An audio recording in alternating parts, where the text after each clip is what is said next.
Good morning from Panhandle Outdoors with Winston Chester. Panhandle Outdoors, your source for fishing, hunting, and information for folks who enjoy the great outdoors.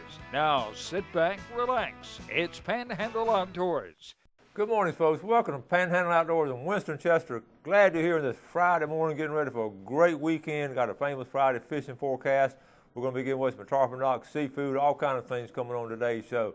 But let's get started first, as always, with our weather, brought to us by Haney Technical Center.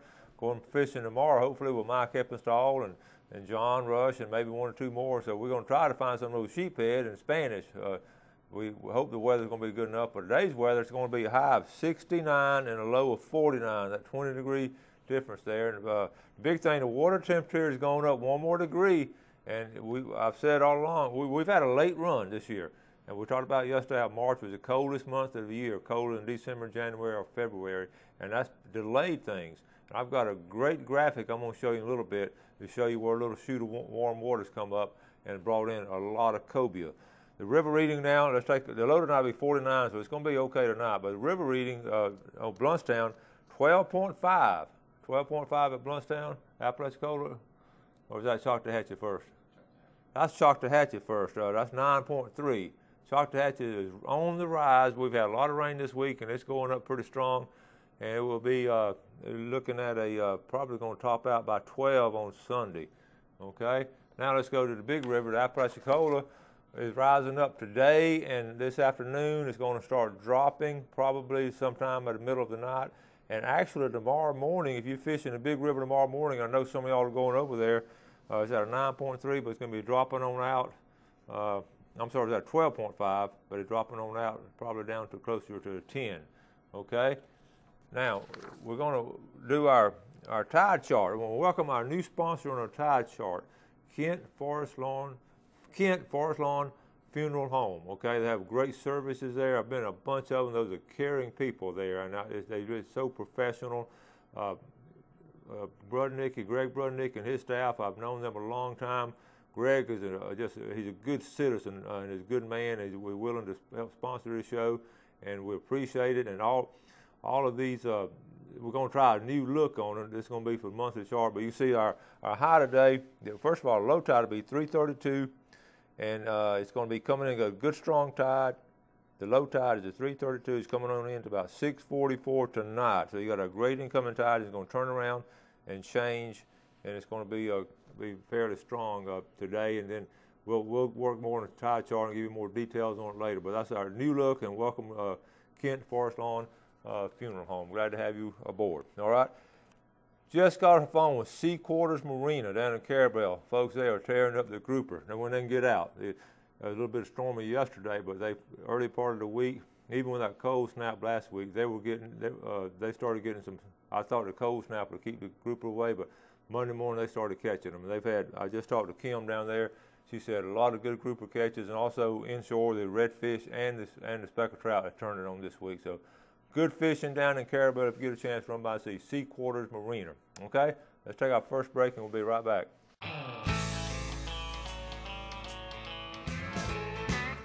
All right, welcome back. It might be the setting over there, John. Welcome back. We're glad to have you here today. I want to get started with the FWC report. Bay County Officer Carl Hellett and Bing Waring working the spring break detail over at the state park. I've got 2 or 3 arrest warrants. I won't read all the details on them. Basically, what these spring breakers were doing, they were coming into the state park, paying to come into the state park, and actually they were actually caught with all kind of marijuana and all kind of stuff like that. So they thought no one would be in the state park, but we had a detail from FWC working it, and they busted them all.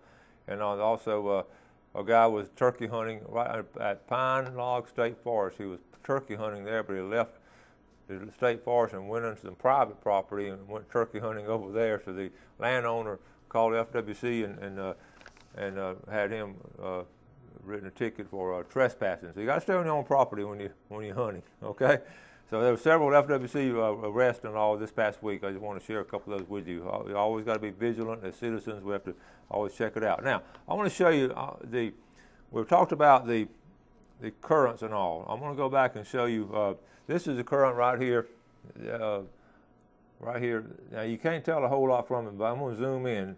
Okay, April the 2nd. This was Tuesday. Okay, now I'm going to take a close-up shot, and and if you can find St. Andrew Bay,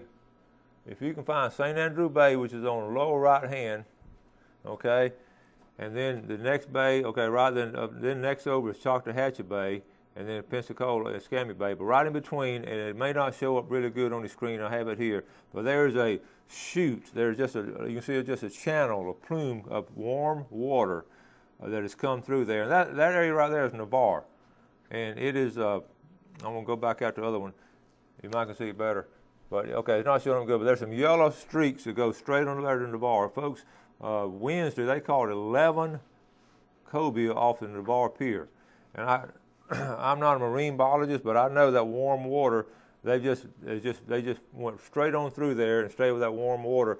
And a lot of times it's cooler, the water's cooler. We're talking about this Panama bubble, but it's just cooler water, and that warmer water just sometimes just sends a chute. And that's what's happened. And I knew this was going to happen like this. And sure enough, when I looked at it last night, I saw that little plume of yellow coming through that green and blue, and I saw that was that warm current. And they're just something to watch out for. Okay. Couple other things going on here. Let's go ahead and take care of it. This weekend now, there's a trail day at E.O. Wilson Biophilia Center. If you're interested in going hiking or something, it's open from 10 to 3, and you can hike with different ages, different locations. They have all kind of trails through there, and you just go through different habitat and all kind of wildlife, and you have a group leader. Just wear some comfortable footwear, and be sure and bring some insect repellent, because I promise you it's going to be strong. All right. Now take this next picture. This is Carter Thacker. He was fishing with Captain Blair Morgan. Carter, this is down in Port St. Joe. He's fishing on a Blue Water Bandit. That's a 40-pound, 41-inch, and that's a big red right there, folks. I know Carter. I think Carter's now a junior over there. I remember him when he was a little third grader, but he's already about he's a big old strong boy now. He's got to be strong catching that fish. Good job. All right, next picture.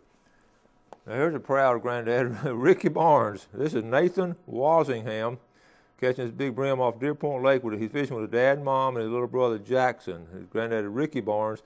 Now Ricky Barnes' dad was Howard Barnes, who one of the finest fishermen I have ever known. Mr. Howard Barnes, he would be proud of his great-grandson catching that big fish there. Okay. Now Steve Roberson sent this picture to me. This is Preston Grant with his first ever redfish. And that's a good job there. And see that boat up behind him too. Once you get into School of Reds now, folks, that's a lot of fun right there. All right? All right, now, tomorrow, license-free day of freshwater fishing, okay, FWC. I wrote it down because I didn't mention it early part of the week. Right here, Saturday, April the 6th, license-free day. Now, next license-free day on freshwater will be June the 8th. It's usually the first Saturday of April and the second Saturday of June, if you can sort of just remember that. The first Saturday of April, the second Saturday of June is freshwater license-free. Now, the saltwater days will be June the 1st. Saltwater-free, license-free days on that, June the 1st, okay? Don't forget, next weekend, a week from today, it starts. It will be the big Blue Water tent sale. They got all kind of things going on. It is going to be an exciting time. They're going to have Rick Murphy with the Chivy Show, the Florida Insider Fishing Report. He's going to be up there. This is the fifth time. I've been to all of these, and folks, I've saved a lot of money going to that. But this is a big tent sale, April 12th and 13th at Blue Water Outrigger, so you don't want to miss that. All right, let's take our next break, and we'll be right back.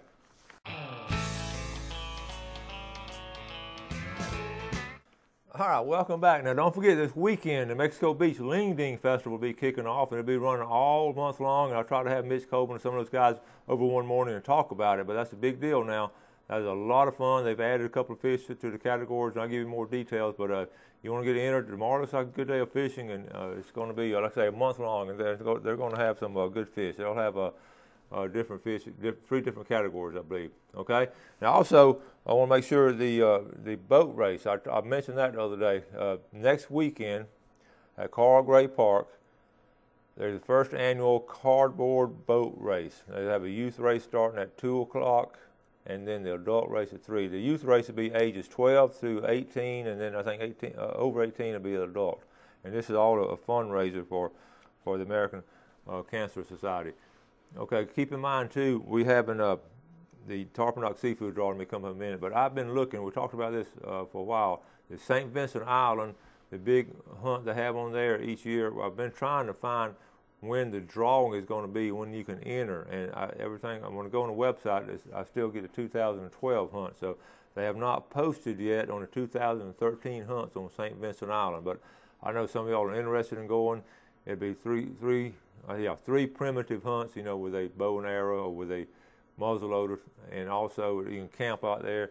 And when you hunt a sandbar deer, you can only hunt from you have to quit hunting like in the middle of the afternoon. You only hunt basically in the morning, and on the last day you have to leave at noon. It's very restricted as far as the rules and all, but it has to be that way. But St. Vincent Island is a very unique place. And as soon as I find that information, though, I will pass that on to you. All right?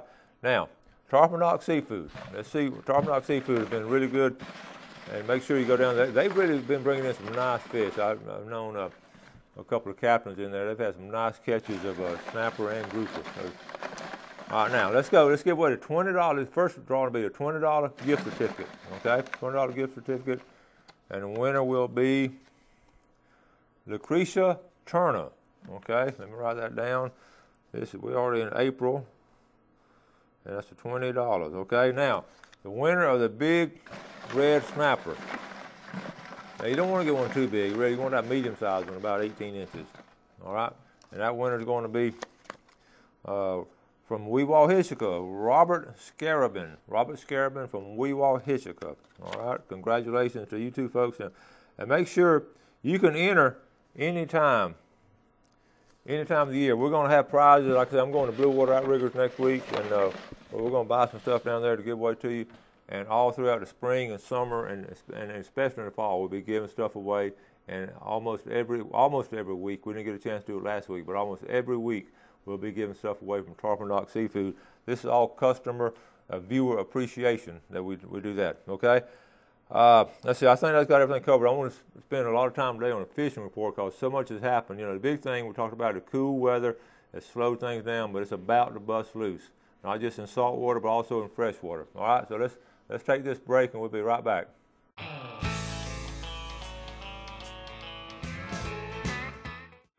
All right, welcome back, folks. We're on our famous Friday fishing forecast brought to us by Tarpon Rock Seafood, and we're excited about it. Like I just said before we took that commercial break, we're about to bust loose now. In fact, Thursday afternoon was the first cobia caught off the Panama City Beach Pier, and it was caught by, let's see, Philip Moore.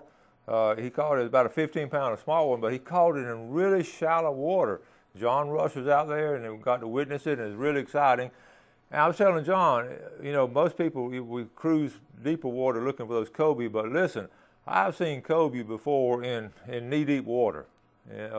It's not unusual, especially if you're in an isolated place and they're not spooked and all. They'll swim right up to you. All right, let's get started on our east end down there in Carabel. We just got off the phone with Kim down at Carabel at Sea Quarters Marina, and like I said earlier in the show, they're really doing good on grouper. And what they're doing is going straight out of Carabel. They're going straight out of Carabel right here. If you get a chance to go by Sea Quarters Marina, here's Dog Island, and most of you guys just come straight out down the river here and head out the pass here. And this is St. George Island. And you start getting a good bottom in this area right out here. They also call the very first king was called Tuesday afternoon, okay? And they were right out in this area right here. A great bottom. You don't have to go far out, but these guys are really good fishermen.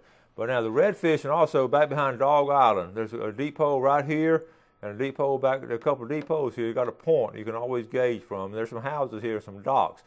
If you're down that way, you can fish these docks right in here behind these houses. Now you have to get to Dog Island by ferry. There's no bridge or anything, but very isolated place, but some great fishing straight out from the river. And also this channel comes in here. We catch some redfish right back in here. I fished with guys back in here before. All right, now let's go down to St. George Island. Okay, right behind St. George Island you have East Point and Apalachicola. That might be the epicenter of some of the best fishing for sheephead right here. The old bridge coming out of East Point. I think you can still see it. If I can zoom in some,